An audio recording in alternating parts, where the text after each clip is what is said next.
Bonjour, aujourd'hui c'est un cri de cœur des phénomènes sur les prix exorbitants des magasins qui font qu'aujourd'hui on va aller vers la disparition des petits commerçants et en tant que promoteur de l'entrepreneuriat en Côte d'Ivoire, je me bats contre ce phénomène-là. Alors de quoi s'agit-il? Il y a une jeune entrepreneur qui m'avait confié son argent pour pouvoir prendre un magasin. Elle avait dans son budget 200 000 francs CFA par mois et puis à peu près 2 millions de pas de porte. Je vous assure que j'ai pris un an. Je n'ai pas pu trouver un magasin attractif pour cette dame. Et ça, c'est devenu extrêmement grave à Abidjan. Ce n'est pas le seul cas.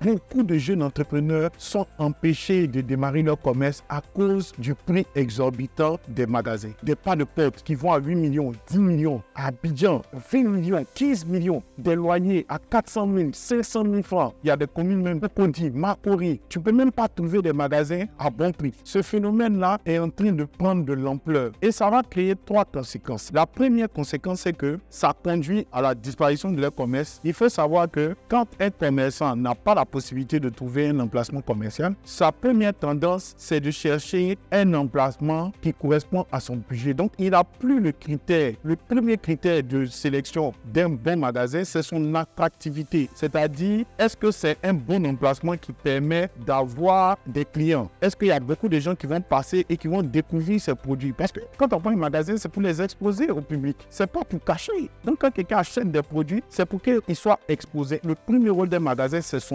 exposition. Le fait que des jeunes filles, des jeunes garçons, des jeunes entrepreneurs n'aient pas la possibilité d'avoir des magasins qui ont un bon emplacement pour être exposés, qui ont un maximum d'exposition de leurs produits, ils ont tendance à aller prendre ce qu'on appelle des magasins de stockage par rapport à leur budget. Donc, ils ne regardent plus l'exposition du magasin, ils regardent ce que son agent peut payer. On se retrouve avec des faux magasins, des gens qui eux-mêmes aussi ont des difficultés financières, prennent leur maison, les devantures de leur maison, les devantures de leur jardin, ils cassent un petit bout et puis ils en font des magasins dans des ruelles saines que personne ne visite. Mais c'est ça qui correspond à ce qu'il n'est pas dans une rue commerciale, il n'est pas dans une rue qui permet une bonne exposition des produits. Il fait ça moins cher et l'entrepreneur est obligé de prendre. Mais quand il prend ça, étant donné que le magasin n'est pas exposé, il n'y a pas de visiteurs, il n'y a pas de clientèle et il se retrouve à fermer. Donc, ça contribue à la précarité des magasins. Beaucoup de magasins ne font même pas un an. Généralement, même là, leur argent là, pour prendre le magasin là, c'est pour payer pour un an. Parce que pendant les un an, il n'a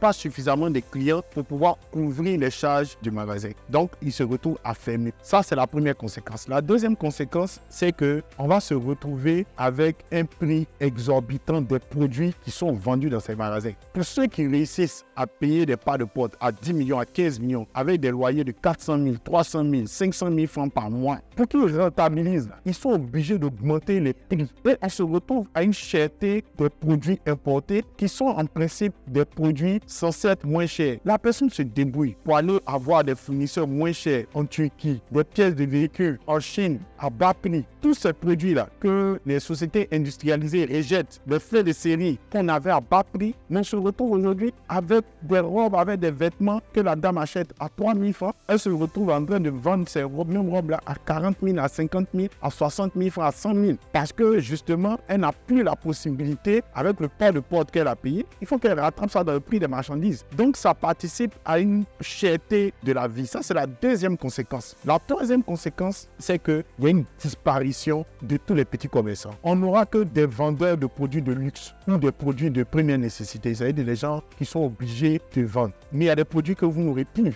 Par exemple, je veux parler de Boshintingui. Je veux parler des petites vendeuses. Il y a des commerces là qui ont besoin de petits espaces. Mais ils n'ont plus de magasins. Parce que qu'est-ce qui se passe? Aujourd'hui, les espaces publics sont revendus par une mafia qui rachète avec des maires véreux. Pratiquement tous les maires sont devenus des vendeurs d'espaces publics. Et ces gens-là, ils font des magasins. Mais les espaces publics gérés par l'État, gérés par les mairies, ce sont les espaces où il y a le maximum d'exposition de produits. C'est-à-dire, ce sont des espaces où, en bordure de route, en bordure de carrefour, c'est l'État qui gère ça. Rarement, un propriétaire de maison à ces angles-là. Mais l'État les revend à ces hommes d'affaires-là qui, eux, font des petits magasins et explosent les ventes. Même les marchés qui sont censés prendre des petites commerçantes d'aubergines, de tomates et tout ça, aujourd'hui, on les vend à des opérateurs privés qui font des marchés, c'est vrai, modèles, mais les prix sont hors de portée des petits commerçants. Il y avait eu le cas d'une dame qui a brûlé son mari, l'a aidé à faire une formation qualifiante en boulangerie-pâtisserie. Mais elle n'a pas pu trouver un espace moins cher pour pouvoir faire sa boulangerie et sa pâtisserie. Bon, vous voulez qu'elle fasse quoi? Elle n'a pas pu trouver à Abidjan, elle est obligée d'aller ouvrir sa boulangerie à l'intérieur du pays. Bon, vous connaissez, on a tout concentré à Abidjan. Quel client va payer gâteau d'anniversaire à l'intérieur du pays? À Ponois, à Javi, il y a combien de clients là-bas qui peuvent payer des gâteaux d'anniversaire? Donc ça, on va vers la disparition des petits commerçants. Mais quelles sont les solutions? La première des solutions, c'est que c'est l'État qui doit réglementer les prix des gros commerciaux. Par exemple,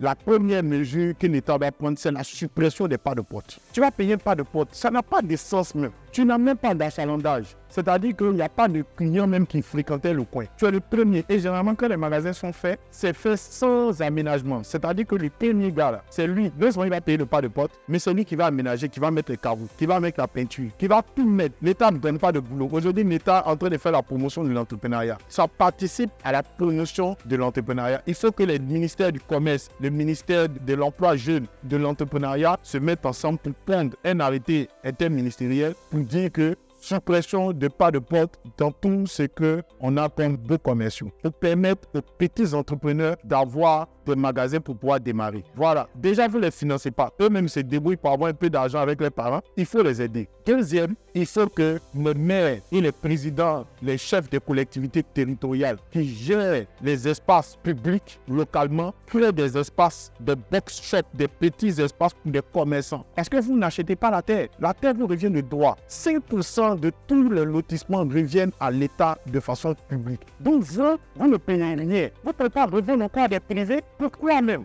Donc, il faut absolument que les espaces publics soient réservés uniquement aux petits commerçants. Où on peut rentrer sans droit avec des petits loyers de 20 000, de 30 000, de 50 000 francs. C'est tout. Ça, l'État peut faire ça. Vous qui avez été élu tout dernièrement là, sous la bannière gouvernementale, il faut pouvoir dédier des espaces commerciaux pour les petits commerçants, pour les artisans, les vendeurs de chaussures, les cordonniers. Il n'y a même plus d'espace. Donc, ça, de grâce, voici ce que vous devez prendre comme solution. Maintenant, si l'État n'intervient pas, ce que moi je vous propose, vous qui êtes les petits commerçants, c'est d'avoir un site internet commercial. Ça va vous revenir moins cher, ça va vous permettre d'exposer votre produit. C'est vrai, tout le monde n'a pas Internet, mais en Côte d'Ivoire, on a une forte croissance à l'exposition à Internet. Donc, ça vous permet au moins d'avoir le digital. Et grâce au digital marketing, si vous êtes bien formé, vous pouvez exposer votre produit à 200 000 à 250 000 francs. Vous avez un très beau site internet commercial interactif où vous pouvez vendre vos produits. Et puis de votre maison, vous faites la livraison. Je vous dis à ciao, ciao, bye bye.